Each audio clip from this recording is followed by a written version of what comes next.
How to buy a business, part one of three.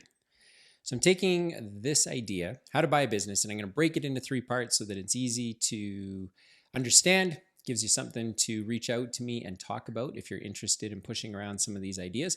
And the reason I'm doing this is because it turns out that most of the entrepreneurs I talk to love the idea of buying businesses. And I've had the opportunity to do it myself a few times, both successfully and unsuccessfully. And it becomes a conversation piece that just sort of mushrooms out into all of these other areas. And I thought, no better time than now to throw up some content that helps folks figure out how to buy a business. And I'm going to be focusing on buying a business without necessarily needing any cash, because if you pay attention to the marketplace, you would know that there are a lot of boomers that are going to be leaving some pretty good businesses in the marketplace. They don't really have a plan for how they're going to transition out of those businesses. I heard it said once that it's very easy to get into business. It's very hard to get out of business. When you start your business and you run it for 20 or 30 years, rarely do you have a great plan for getting out of it. So I'm going to break up this idea into three different videos. I'm going to first, in the part one, I'm going to talk mostly just about the mechanics of how to interact with a prospective business owner who owns a business that you'd like to acquire.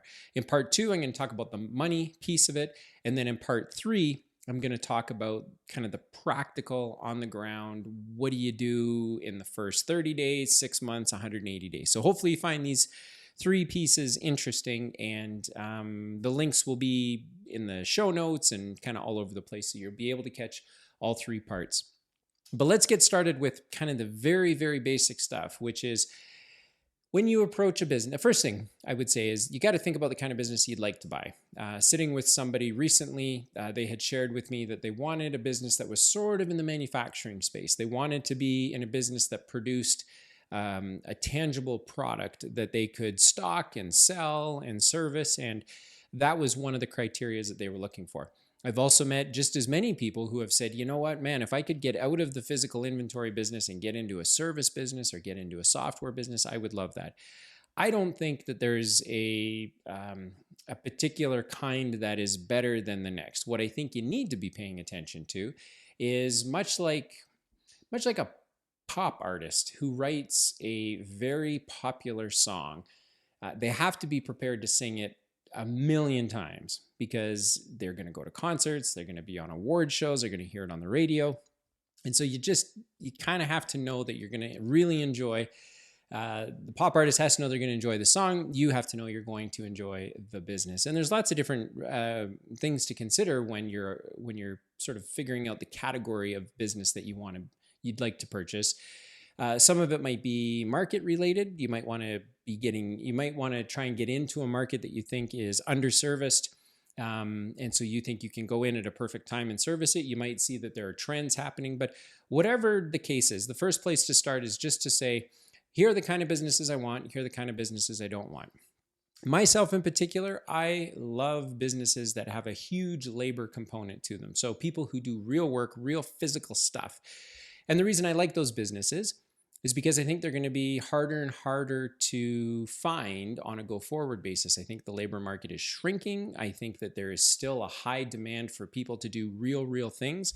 And I'm not talking about software development or office administration. I'm talking about like out in the real world fixing stuff.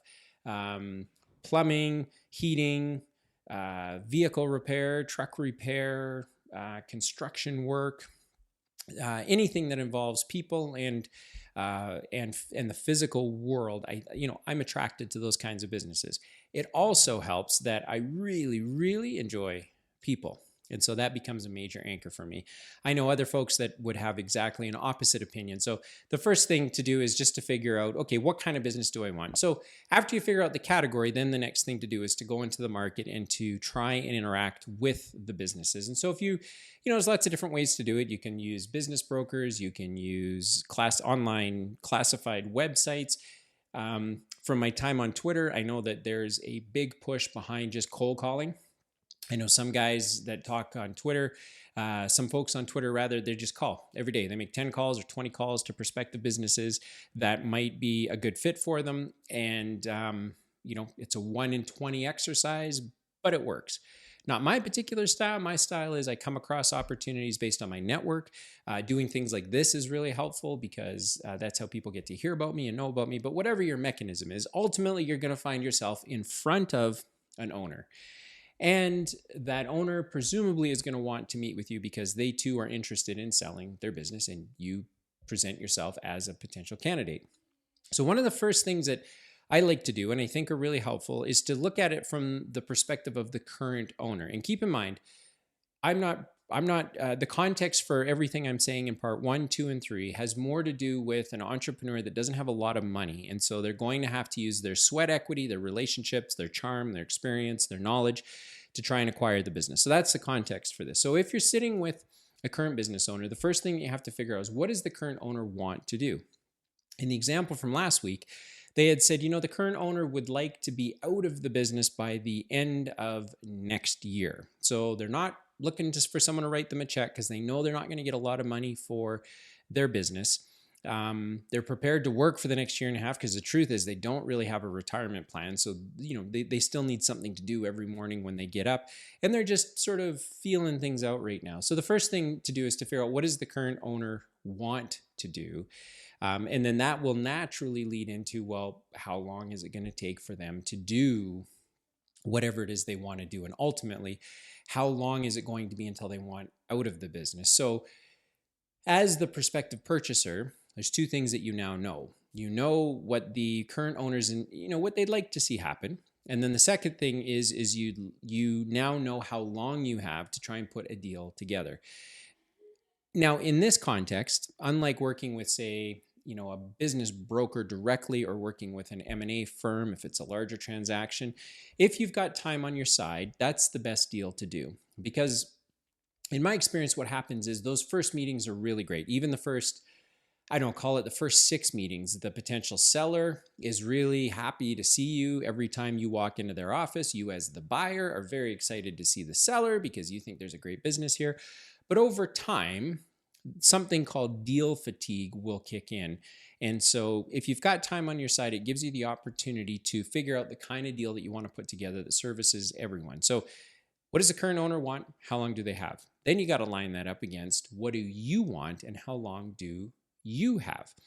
And the reason why that's important is because maybe you are transitioning out of a job. Maybe you are transitioning out of, maybe you got a package from a place that you used to work at, and now you're trying to figure out a good way to spend it. Maybe you have taken on some consulting gigs to pay your expenses while you try to acquire a business. So there's a lot of different reasons to figure out how long do you have before you can pull the trigger on something. And there's a lot of different deal mechanisms that have to get pushed around. So what does the current owner want to do? Why are they looking to sell their business? How long do you have to put a deal together? The longer, the better.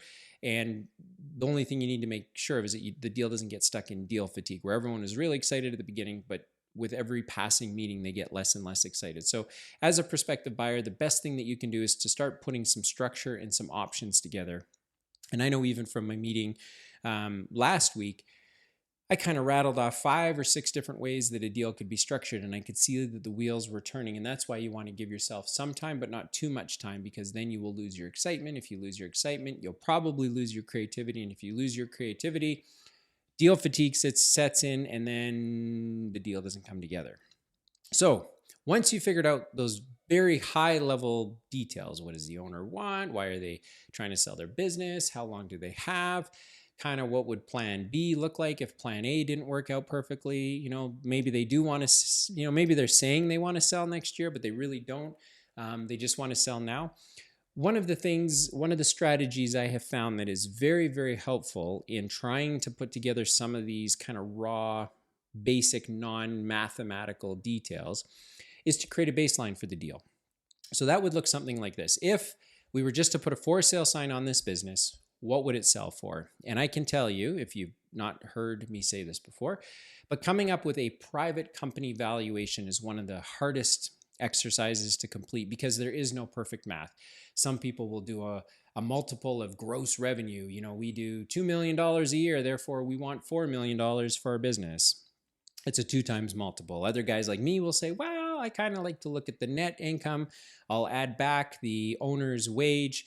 I will add back depreciation, interest, etc. And then I'll give you 4 or 5 times that number. So lots of different ways to do it. But the point is, before we get creative with trying to figure out how to cut a deal, the best thing to do is just to come up with a baseline, a very foundational number that everyone can say, all things being equal, without anyone trying to be too creative. If time was on our side and the market had enough time to figure out, to find a buyer for this business, what would it sell for? So you kind of get yourself on the playing field, and an owner might say, and let's use some round numbers, I'd like $2 million for my business.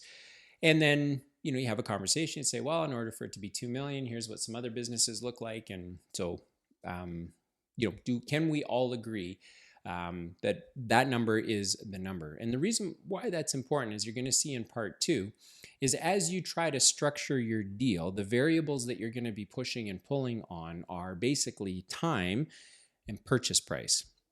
So the longer that you want to stretch the deal out, the chances are greater that you're going to have to offer a higher price, because the owner is going to have to wait longer to get their money. So you're going to have to offer them more. Conversely, the reverse would be true as well. If you agreed on a $2 million price, if he was to walk away in 12 months, would they take $2.3 million if they walked away tomorrow? So you got to create a baseline for the deal. Once you figured out, what does the owner want to do? Why are they selling the business? How long have they given themselves to get rid of it? Then the next thing that you want to do is spend some time developing a baseline, just a very basic understanding.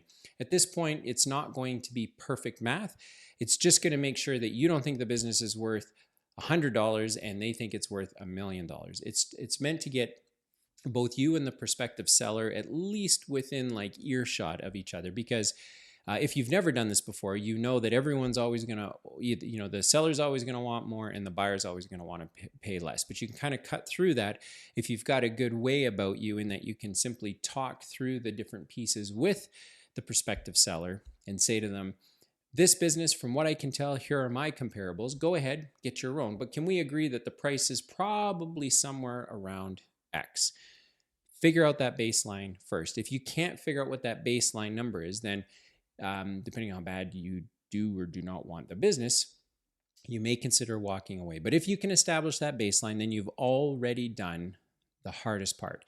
And that's why I started part 1 with some of the soft stuff, because after this, in part 2 and part 3, that's just basically putting the deal together. But the magic really happens at this particular stage, when you have found a business that you'd like to purchase, you have found a business owner who is willing to sell, and you have found a way to get a rough outline of what you purchasing that business could look like, because now that's going to serve as the jumping off point for everything else. So just to do a quick recap, figure out the kind of business that you want, figure out the market sector or industry that you would like to purchase a business in. Then there are many different ways to go ahead and find that business. You can do online classifieds, you can make cold calls, you can use business brokers, you can do networking, go to networking events. But once you have done all of that, you're going to find yourself in front of a business owner. When you're in front of the business owner, you're going to want to talk to them about, why do they want to sell their business? Why would they consider selling their business? What are some of the reasons? Is it retirement? Is it they're just tired of it? Is it they actually don't necessarily want to sell the business? They'd hang out, but they're kind of done with the day-to-day management and the operations of it. And then once you've kind of worked through all of that, the next thing you're going to want to get from them, or what you're going to want to work through, is how long does the current owner want to be involved before they exit the deal, because that's going to give you some information when it comes to structuring it. And through all of that, hopefully you're able to arrive at a baseline number that at least puts you and the prospective seller on the same page. So you may not be agreeing down to the 10,000 number yet, but you're agreeing on the big number. You agree that it is somewhere between X and Y, and let's keep the conversation going, because now the ball is going to be in your court to present them with a deal, and keeping in mind that this has been prepared off of assuming that you don't have a lot of money to work with. So we're going to be talking about sweat equity and how to really leverage it in part 2. So once you've done that, then the next thing to do is to figure out, how do you structure the deal? How do you put something in front of them that they can consider? Because that is where how you're going to have to carry the ball and give it back to them. So hopefully you found this helpful, but I would encourage you to watch and listen and check out part 2, where we talk about structuring the deal.